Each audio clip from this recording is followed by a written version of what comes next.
Olá!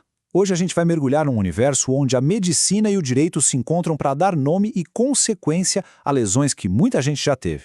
Sabe, a jornada começa com um tombo, uma pancada, mas pode terminar numa classificação bem complexa lá nos tribunais. Vamos entender como é que isso funciona? Pois é, a grande questão é essa. Qual é o exato momento em que um evento físico, como uma torção ou uma fratura, deixa de ser só um problema médico e vira uma questão com implicações legais sérias, principalmente quando acontece no ambiente de trabalho? É essa trilha que a gente vai percorrer agora. Bom, para começar, a gente precisa falar a mesma língua, né? Do ponto de vista da medicina, como é que são definidas as lesões nas articulações, aquelas mais comuns do dia a dia? Olha só, aqui já temos uma diferença fundamental entre luxação e entorse. A luxação é quando os ossos se afastam de forma permanente, sabe? Eles saem do lugar e não voltam sozinhos, e isso rompe a cápsula da articulação. Já a entorse é um quase. É um afastamento temporário, aquele movimento brusco que estica tudo e acaba rompendo os ligamentos. A distinção é crucial, viu? Uma é permanente, a outra momentária. E a fratura, hein? Na medicina é simples, o osso quebrou, mas para a lei a história é bem mais complexa. O fator que vai definir se a fratura é grave do ponto de vista legal não é nem a dor que a pessoa sentiu, mas sim o tempo que o corpo leva para se recuperar. E é justamente esse ponto que nos leva da medicina direto para o direito. Como é que a lei vai medir o tamanho do estrago de uma lesão? A questão não é só o diagnóstico, mas sim as consequências que ela deixa. Aqui está o ponto-chave, o número mágico, 30.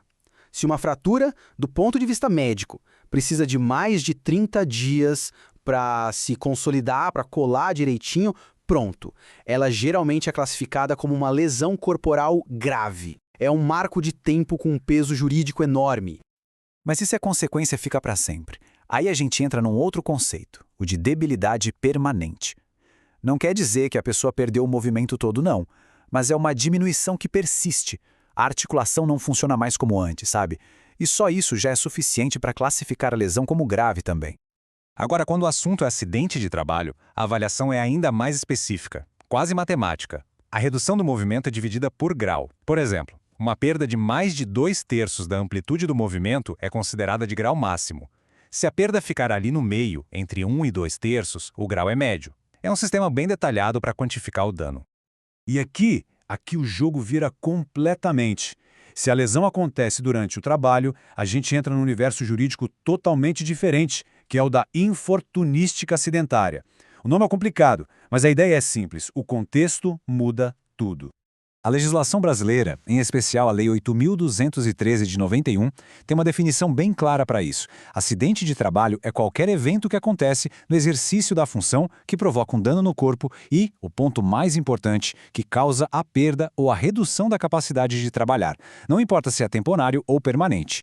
Mas se engana quem pensa que isso é só sobre escorregar ou cair. A definição da lei é bem mais ampla. Existem outras situações e até doenças que são legalmente equiparadas a um acidente de trabalho. Vamos ver quais são.